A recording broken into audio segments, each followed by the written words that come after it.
I see him as a national horse. So hopefully he'll have a good season and hopefully end up in a Grand National with a big chance. I wouldn't be surprised if she'll end up in the Cheltenham Mares Novice Hurdle. She's got all the ability. She just needs to settle down. Because obviously Maxwell told everyone to lump on, but I think this is obviously his best chance to win a big race because, sorry, Maxwell, he's not on and Paul O'Brien's going to be on.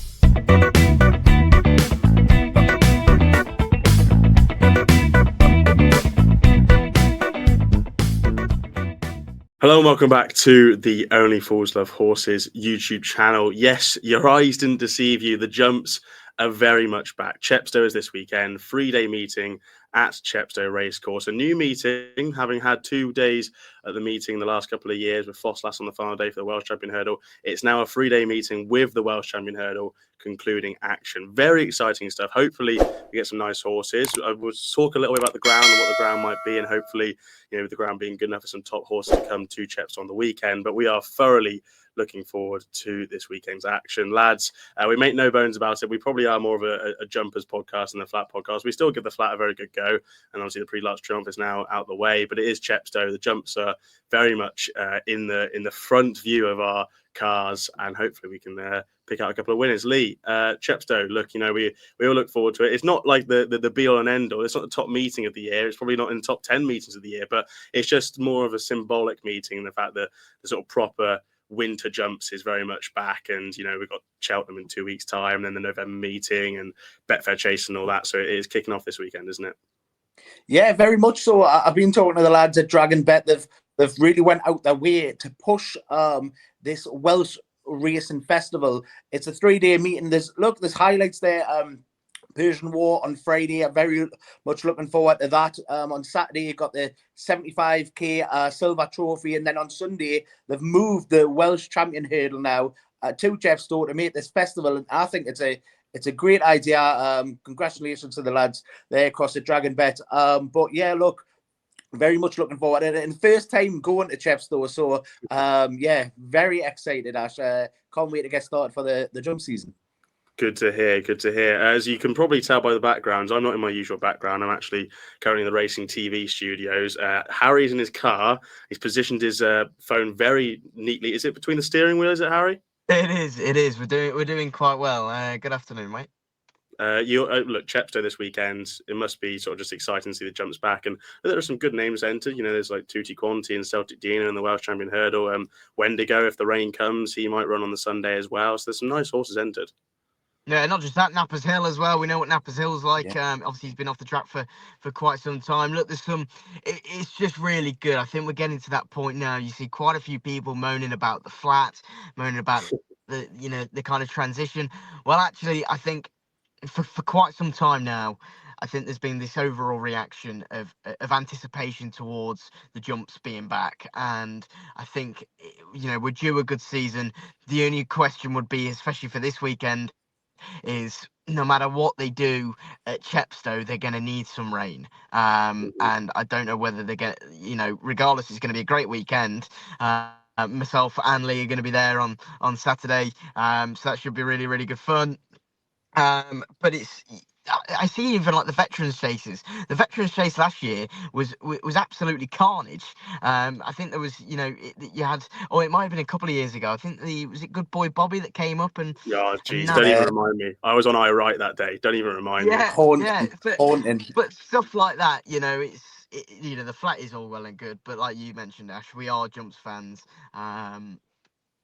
really at heart, and I can't wait. And I'm sure we've got plenty to talk about anyway. Definitely, yeah. A bit of housekeeping to get out of the way. Obviously, we're going to be doing sort of our best bets at this early stage. There aren't sort of too many markets open up for Chepstow this weekend. There are only sort of a handful of those sort of graded races, so the bookmakers haven't exactly priced them up as such. But we have got horses that are both in the priced markets and the markets that aren't priced up yet to highlight to you. We're also going to be doing, hopefully, our horse to follow next week. So it will be British Champions Week next week, but we're also going to be tying that in with some horse to follow for the jump season. And then finally, before we get on into this weekend's selections, we've got some people to add to the podcast. Please welcome to the show, and we did record with them earlier today, James Bowen and Sean Bowen, the two Welsh jockeys, to hopefully talk for a little bit more about this weekend? Welcome, lads. Look, we've got the two Bowen brothers here. Look, James has just rode a double there. Sean, you're riding on a crest of a wave at the minute. James, I'll come to you. Good day at Huntingdon there, a double. Yeah, it was a good day. Wasn't really going there thinking I had great chances now, but fortunately for me, Sean had a slap and I managed to get on his last one and that one, and I had a winner earlier in the day for Charlie Longston. So yeah, it's a good day anyway. So glad to get them too anyway. Yeah, pinch run off your brother. Sean, are you all right from your fall? You just stood yourself down there. Yeah, I'm all good, thank you. Yeah, just had a bit of a slap, but we'll be back tomorrow now. Yeah, back tomorrow. Look, yous are made of hardy stuff, yous. And look, I was at Sedgefield there last week when I seen yous. I was telling the lads, between the 6 races that was on the cards, yous two lads and your brother Mickey, yous had 4 of the 6 winners. Yous have been going great guns this season. James, look, I'll come to you. How do you feel? And I say this season, look, we're kicking off with a season opener kind of thing at Chepstow there. The Dragon Bet Welsh Racing Festival. It looks a great 3 days. And are you looking forward to getting the season started properly? You've been on the go all summer as well. James, look, what does this weekend mean to you? It's obviously, to us, it's a big thing, and it kicks off the season opener. Yeah, it is a big weekend, I suppose. Hopefully the ground isn't too quick, so we can see some of the good horses come out. But for me, I've been busy all through the summer, so it hasn't really stopped. It just all rolls into one, really. But yeah, it's exciting to see some of the winter horses out soon, and can't wait to get back onto a bit of heavy ground as well. That'll be nice. Yeah. Look, I mentioned your brother there as well in the setup now, obviously overtaken from your dad, but you know, as a Welshman, look, you've got this Welsh champion hurdles moved as well from Fosslas to Chepstow, and they've created this big festival. And look, does it get the blood flowing down that way as well? Yeah, I think it's a good job. 3 days. Probably a bit of a shame for Fosslas, but Chepstow's used to be a Grade 1 track. I think it probably still should be, but yeah, it's a great track, and it's great to be in Wales, I suppose, as well. Mickey's been flying. I'm not sure, he's got a good few entries over the weekend, so I think he does anyway. Hopefully he can have a bit of joy there as well. And yeah, obviously won the Welsh national, which at a young age to be doing that. Was it Rasda Marie, I think it was, and that must have been some buzz. Yeah, it was a great buzz. Obviously, I was only 16 at the time, so at that time I didn't really think much of it because I was riding winners so much with my claim, and I think I'll probably look back at it and appreciate it more now than I did then. But it was a great achievement, and it was one of my best days on the track anyway. Yeah. And talking about great days on the track, Sean, look, last season must have been some high for you. You bagged the Irish national there, a Bet365, you were champion jockey. Like, what was that feeling like to end that high on last season?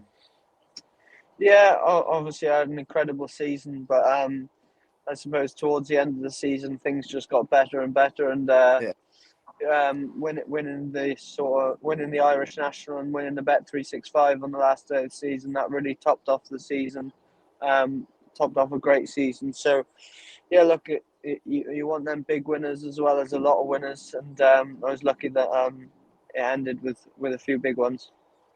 Yeah, look, is your aspiration this season? Look, champion jockey, obviously you're way ahead. James has been flying as well, and look, is it numbers wise, or what would be a target race that you'd love to win? But look, everyone's going to say a Gold Cup or a Grand National, but what's the one that is in your heart to win? Yeah, look, obviously numbers is a big thing when you want to be champion jockey. So So I've been trying to rack up as many winners as I can all summer. At the minute, I'm in front in the championship and James in second. So it'd be lovely if we had a few more winners and we stayed first and second for the rest of the season. As far as big racing goes, obviously all the big races you'd love to win. The dream since a kid, I suppose, has been the Grand National. You watch that one growing up, and it's a race you dream of riding in, and been lucky enough that I've had a few good spins in the National. But that is a one race I obviously dream to win. Yeah, Irish national winner, Welsh national winner. Look, you just need to take that A&P one off as well. But lads, we'll roll into a few for the season as well. James, I'm going to come back to you. One of the great wins for you last season was Lamba across the Punchestown. What kind of feel did he give you?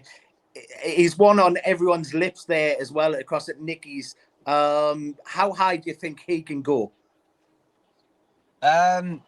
He obviously showed a high level of ability against 3-year-olds last year. Well, 4-year-olds by the end of the season. But he's got plenty of scope. I'd say he probably would jump a fence. Not sure what route they'll go with him, but he showed last season he's got ability. But then second season juveniles have to step it up a lot. I'm not sure what shape he's in this season, but he looked last season as if he'd have a bit of filling out to do. So as I say, you won't know until he runs, I suppose. But he's got improvement to be doing to mix it with the big boys as well. So we'll have to wait and see how he gets on, I suppose.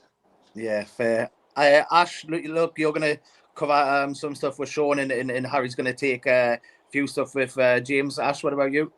Yeah, Sean, I suppose, last year, like you said, it was a fantastic year, and Ollie Murphy just had a fantastic year as well, and that's probably, you just helped each other, really. 141 winners for the yard. Just a quick word on Ollie, you're going amazingly, improving at greater knots, but he's improving as well. The quality of horses and the amount of horses he has to fire out in the season is quite incredible, really. Yeah, look, I don't need to be telling people how good a trainer Ollie is. It's quite clear to the eyes to see how well he's doing. I think he operated at a 25% strike rate last season, and I think he won with sort of the highest amount of horses in the yard, strike rate wise. So, look, all the stats tell you how good a trainer he is, and he's obviously been a big part in me being champion jockey. Without a big yard behind you, it's very hard to be champion jockey. So I think I rode I think it was above 100 winners last year for the 1 yard, which was massive. And I think it's a yard that's going strength to strength, and he's obviously buying plenty of horses. There's plenty of new owners in the yard, and old owners that are wanting to spend money now, which is nice as well. So look, hopefully there's a few nice ones in the yard, and hopefully we can get a few winners on the big days as well. We'll hopefully ask about those few nice ones maybe that are going under the radar a bit later on. But just the two sort of big horses, I suppose, for last season, Resplendent Grey winning the Bet365, and Strong Leader was a great horse for the season as well. With Resplendent Grey, what sort of season could he potentially have, or is discussions you've had between Ollie? Because he's won a Bet365. He ran in the Persian War a couple of seasons ago, finished second. So is he going to have to take that step into potentially graded company, or can you potentially just have a look at again those big handicaps going forward? Yeah, look, he's one of the most exciting horses I'll ride this season, hopefully, and I think his early season target will probably be Newbury for the old Hennessy. You'll tell me what it's called now. I'm not too sure. Coral Gold Cup. That's the one. Sorry, I'm sponsored by Coral. I was literally about to say that, Sean. I said that your sponsors aren't going to be happy. Geez, that's bad. No, look, hopefully he could run well in big races like them, big handicaps, and I see him as a national horse. So hopefully he'll have a good season, and hopefully end up in a Grand National with a big chance. And then Strong Leader, winner at Newbury last year. I suppose he's a bit of a difficult horse to campaign after Newbury, after the long distance hurdle, because it depends on which Strong Leader sort of rolls out of bed, it seems to us punters. But he's obviously a quality horse, but is he a frustrating horse at the same time that he doesn't really show it maybe throughout the season? Yeah, look, he's as you say, he's a well capable horse. Just getting the best out of him can be difficult sometimes. I think we've all figured out now that his he's definitely better on a left-handed track and a flat track. So I think he'll have two early season targets in Wetherby and Newbury. And then his ultimate aim will be at Aintree at the end of the season, where he never runs a bad race. So, um, yeah, look, he can be frustrating in that he doesn't seem to go around Cheltenham. He didn't seem to go around Ascot very well a couple of times he's been there. So, yeah, it's probably frustrating that he can't go to all the big races with the ability he does have. But yeah, when he turns up, he's a good horse. I have one final question for both you and Jameson before I hand over to Harry. And I actually watched bits and pieces of the first episode of Series 2 of Champions Full Gallop. And, it's a big focus on the jockeys, obviously the trainers and the horse as well. But there is a big, nice focus on jockeys. How important do you think it is that we as a sport and sort of programs like that build a bit of a public viewing of these jockeys? Because it's very much like F1 Drive to Survive. You get behind a driver, you become a fan, you become a fan of the sport. So I suppose in a position like you, Sean, with champion jockey, how is there pressure when something like that comes around? Is it these champion full gallops? Is it quite important for the sport? No, look, I think it's brilliant for the sport, but the cameras are all good, and you just try and be yourself in front of the cameras. Look, I haven't seen the second series now, so I'm dreading to see what I've said in the second series. But hopefully nothing bad. But yeah, I think it's brilliant for the sport. I'm not sure that the last one hit as well as it should have done. Maybe there was a few teething problems, but hopefully they'll get this one right, and hopefully that'll go down well.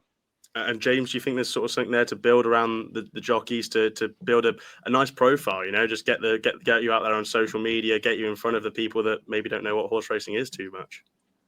Yeah, I think it's definitely a big thing for us, and racing. I think, like, for me, I had no interest in Formula One until I watched Drive to Survive. Now I don't have a clue about Formula One still, but I like watching it, and purely for that reason. So I hope that for us to watch Champions Full Gallop probably isn't that exciting, but I'd say to the general public who don't know much about racing or what's happened it probably is exciting because they don't know the outcome, and that's how I was with Formula One. So I think it's something that is good for racing, and I'm not sure whether they're going to do season 3, but I think it'll be good for everyone in racing if they carry it on anyway.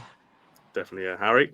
Yeah, no, lads, I just wanted to touch on, because I know you're both very busy, and I know it's obviously an exciting time of the season that's coming up. Obviously, looking towards Chepstow and the jump season officially getting underway.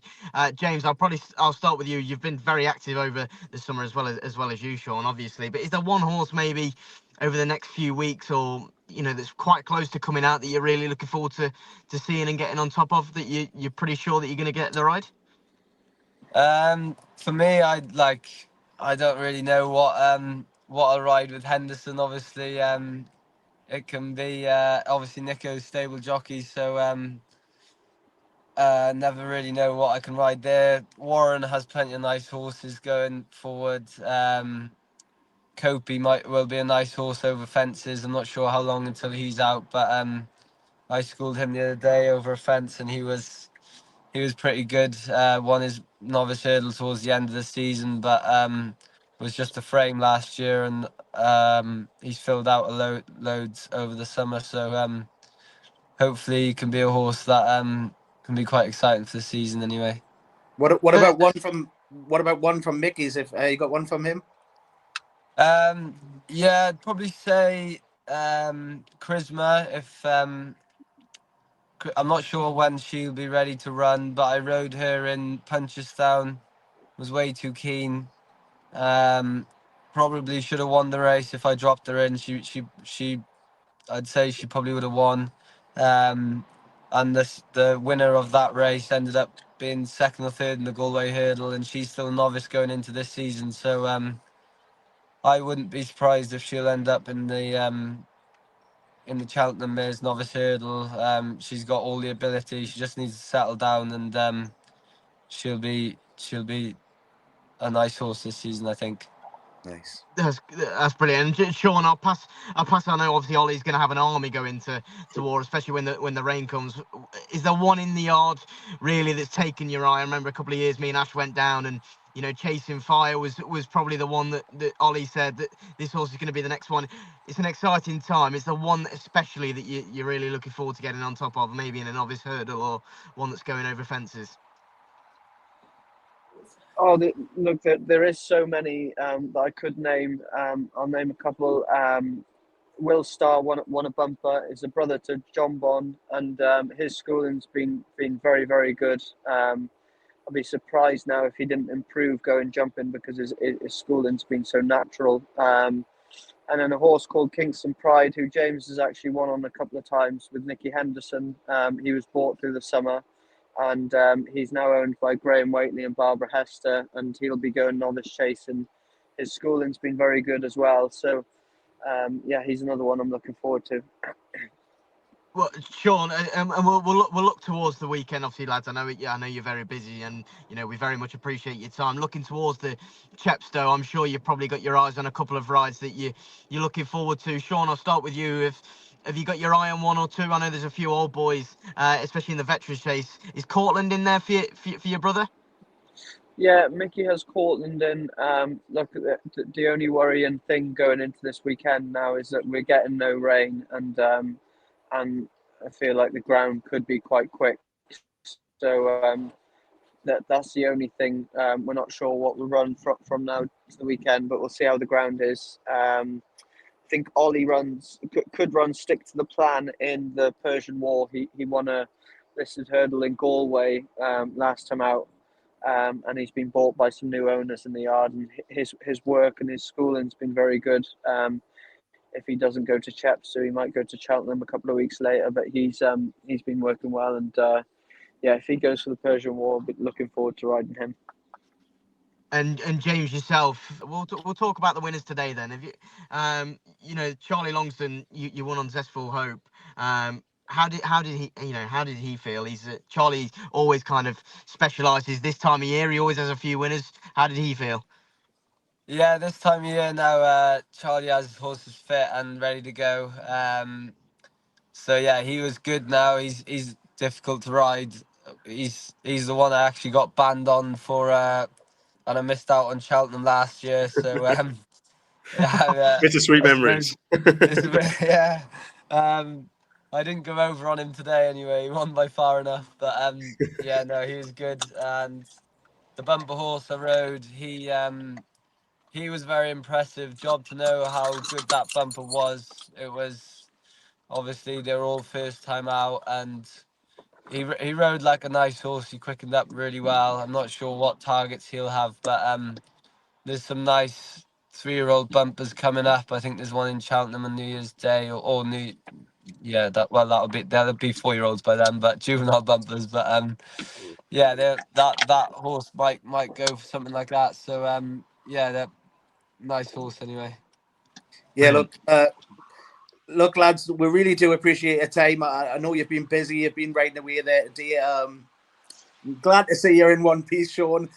James is practically blacked out now, so we've kept enough of your time. But lads, look, it's fabulous to have you on. We really appreciate you both taking the time out, and we wish you the best throughout the season, but especially this weekend, the Welsh Racing Festival. Look, Dragon Bet's done a great job, I think, in getting them 3 feature races each day and in getting this festival on. We wish you the best of luck for the weekend and going forward. So thanks for your time, lads. Thank you very much. Hi lads, hope you're all well. My horse to follow for the season is going to be Mossy Fen Road, trained by Harry Derham. It's never easy for me just to pick one horse to follow out when I'm asked, obviously, given the number that I've written about in jumpers to follow and seen throughout the summer. Looking forward to this year, but he created a really deep impression and a lasting impression on me when he won his bumper at Wetherby on soft ground. Beat a good horse that day, I think, and beat him comfortably. I love the way he travelled through the race, particularly how he picked up off the home bend and made up rapid progress in a short space of time. Admittedly, he was a little bit disappointing on better ground at Aintree in the Grade 2 bumper, but I do think given a bit more soft ground. He won his point-to-point on heavy, I think, back on soft ground and up in trip slightly, being a half-brother to Grade 1 winning novice chaser at Fury Road. I think over 2.5 miles and back on soft ground, he should be winning novice hurdles this year. Disappointed if he wasn't able to win a couple, and hopefully he might be able to pick up a graded race at some stage. If that is to be the case, I would imagine it'd be in the middle part of the season when the ground's in his favour, rather than later on when the ground dries out. I think he's very much could be one who'd be dependent on soft ground, but he looks a lovely prospect, and he is one I am very much looking forward to.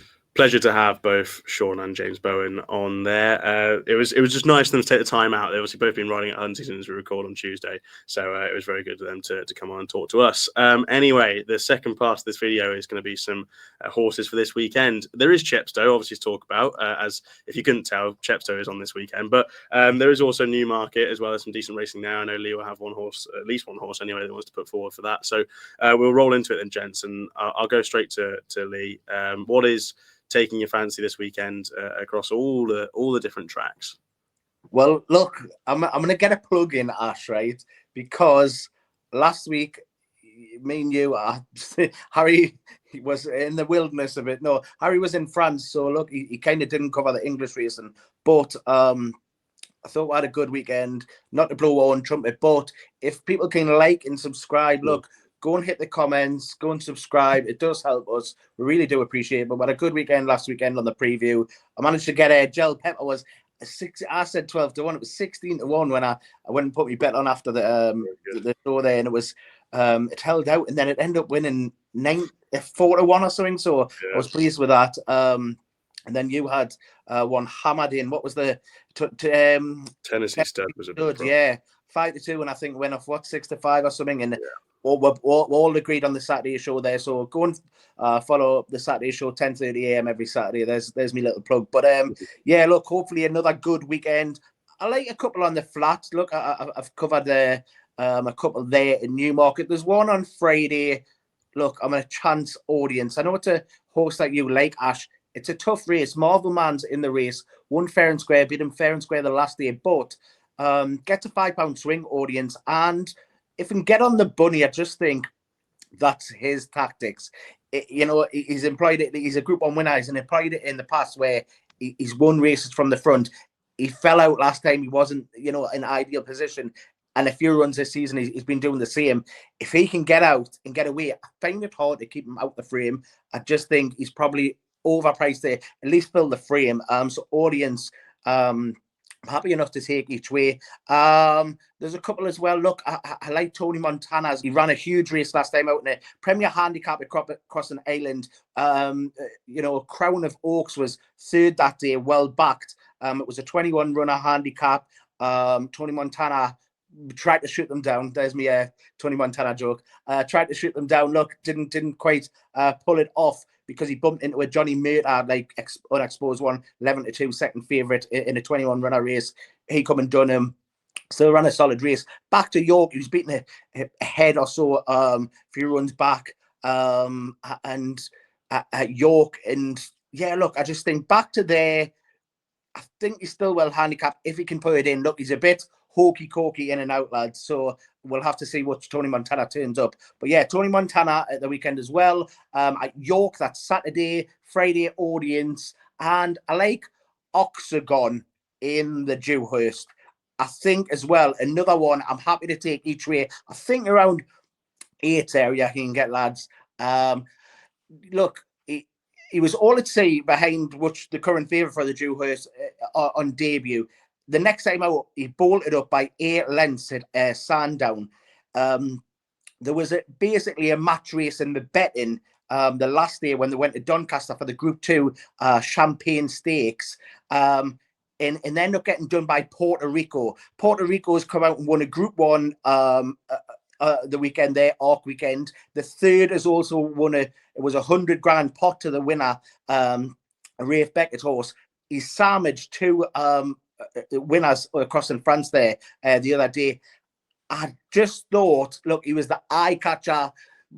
People kind of maybe blamed O'Sheen, I think, for getting it going too late. He ran on. He was on the tail of on the arse of Puerto Rico, and was only beat a length.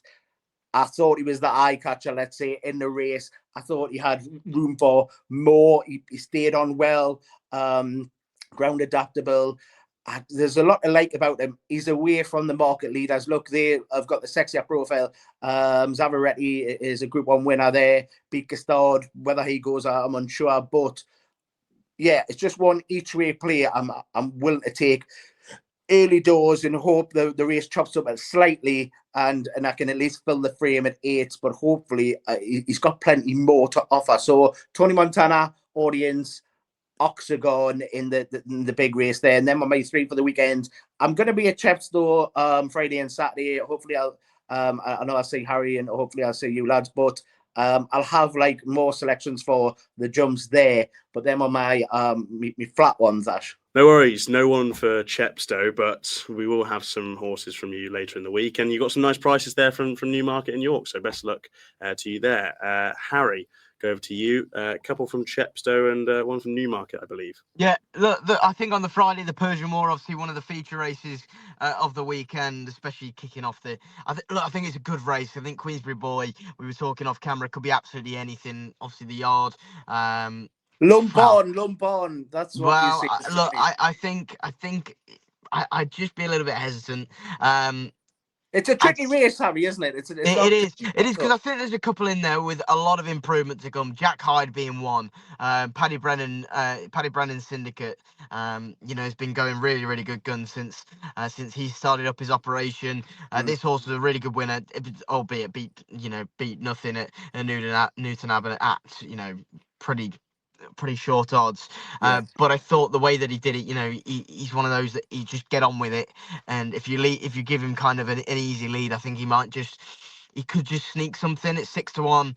I think he'd probably be a good each way player. He'll go on the ground. Fergal has also got John Barber in there, but I think John Barber will be a much better horse over a trip and when he sees a fence. Go over to Saturday. I'll stick to Chepstow. I really think Josh the Boss is probably one of the best bets of the weekend here. Look, I think 5-1. I think that's what you're gonna get. I can't see him being too much bigger. He was a devilish winner of this race last year, and he beat the likes of Doyen Quest, who then went out. Now I think that's going to be a big factor. There's going to be horses in here that are going to be coming on for the run. They're not going to go on the ground. Not as good as Josh the Boss. I think they're going to just send this horse. And I just think he beat Doyen Quest by 4 lengths. That race worked out so well last season. It did, but it didn't work out for the winner.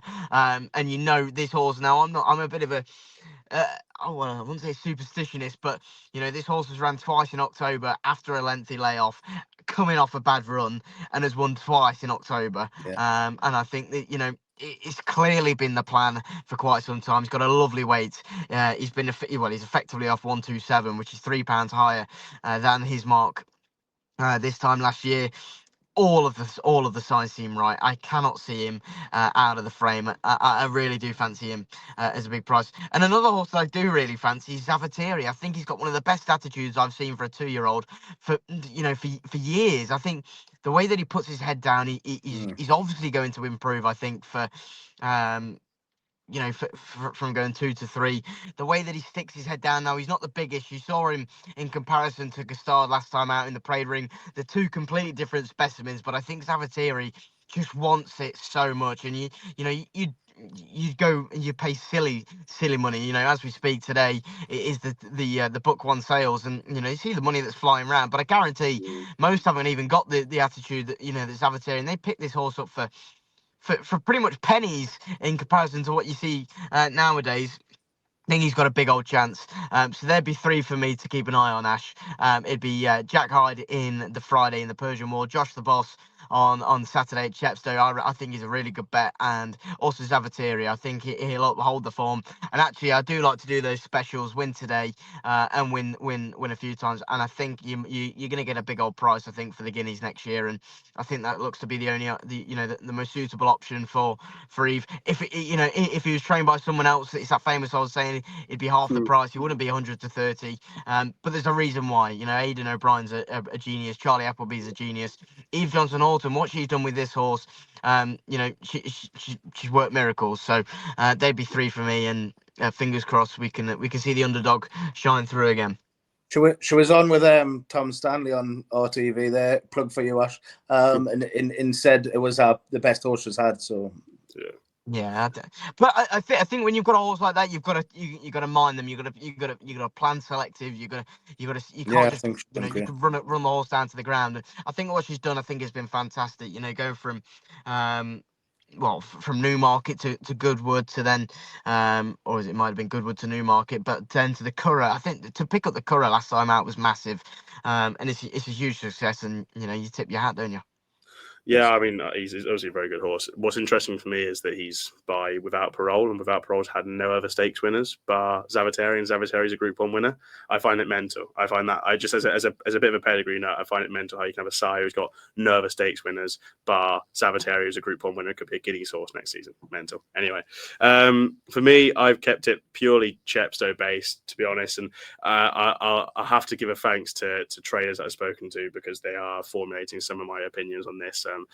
But hopefully it can turn out. Dangerous game, that is, Ash. Yeah, dangerous game. Very dangerous. I agree. Look, I'll go from top to bottom now. I'll sort of explain my reasons. So Friday, I like Queensbury Boy in the Persian War. Saturday, I like the Kemble Brewery in the 2 mile novices limited handicap chase. I think it's the first race. And Sunday, I like Tutti Quanti in the Welsh Champion Hurdle. So reasoning. Queensbury Boy, I've always liked him, to be fair now. Like, I'm not just jumping on the back of the bandwagon for David Maxwell saying lump on. It was obviously nice to see that, but I've always liked him. I saw him win his Chepstow bumper when he beat another Sam Thomas horse, I think, actually, in the Di Walters Silks. And David Maxwell actually got it wrong that day. He was meant to kick for home after the second last fence. He was meant to kick for home after the second last fence, and he missed time. He counted the number of fences, so he got to the front absolutely tanking at the third last fence, and you can literally see the moment where he goes shit, and he just sits there like a duck. But he won that day, and then he went to Punchtown. He nearly went and toppled. It wasn't Firefoxes or something like that. It was something in the in those silks. The yellow clay. No, it wasn't the yellow clay. I'll get it up. Oh, it was Wingman. Sorry, Wingman. Yeah, you're bang on. Wingman didn't really maybe go on to too much after that, but he's a really, really good horse, and they obviously Harry Derham's kept him for this race. Ground wise, I think he'll be fine. He won his point to point beating Quebecer on good to yielding. He's finished second to Wingman on yielding. He's won on good to soft ground. Then he beat Captain Bellamy, who is quite a nice horse from Paul Nichols's yard on good soft ground as well. So I think sort of just maybe watered good ground at Chepstow will be fine for him. He's obviously won the course before.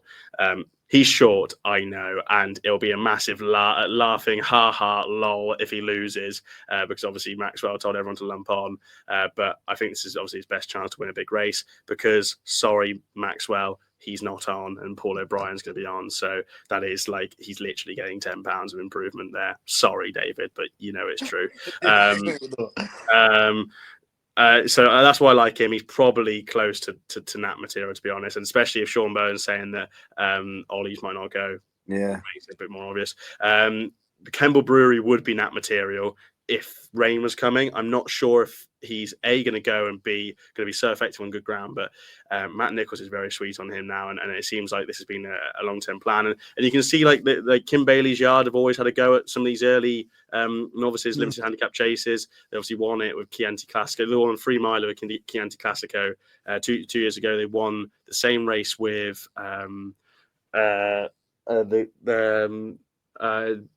red and yellow silks. Forgot the horse's name. I'll have to come back to that as well. But they target these early season novice handicap chases, because if they've got one that's well handicapped and can go over fences first time out, boom, sorted.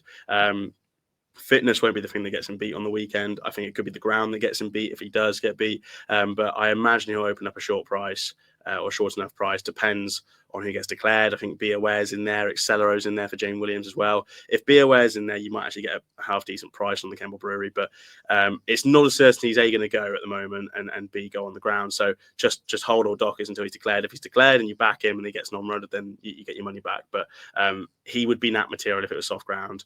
I think there's he's going to go well. And then Tutti Quanti in the Welsh Champion Hurdle. Again, ground worries for him because he has got soft ground form, but this has been a massive target from Paul Nicholls to go Welsh Champion Hurdle and then go over fences.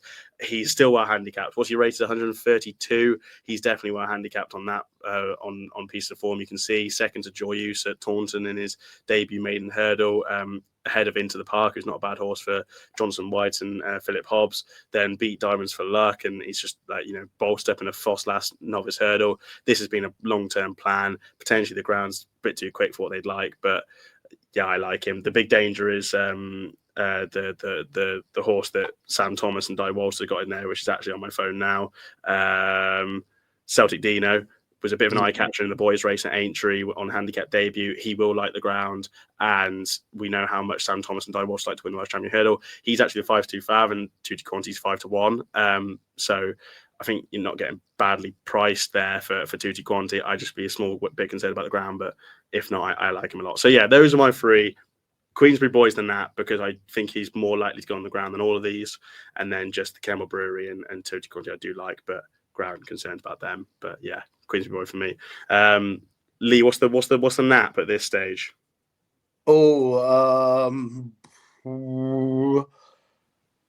Look, Queensbury Boy, I probably will back on Friday, to be honest, Ash. As one of the shorties, Oxygen, I'm happy to take an each way play on him. Look, I might as well just get it in as well. I will post up the competition winners. Look, thanks to Paul Ferguson for his horse to follow there. Also, thanks to him in Weatherby's for providing 3 of his guides as well. The jump has to follow for the new season 2025-26. Which is fantastic. We got a copy. Go and check it out. But we've got 3 to give away. I'll get them winners posted up and put out in the morning as well. So yeah, look, thanks to Paul for adding his contribution as well. Yeah, thank you very much to Paul. Thank you very much to Harry. Harry, please say goodbye. Thank you, Harry. No, he's probably he's obviously on the go. Battery.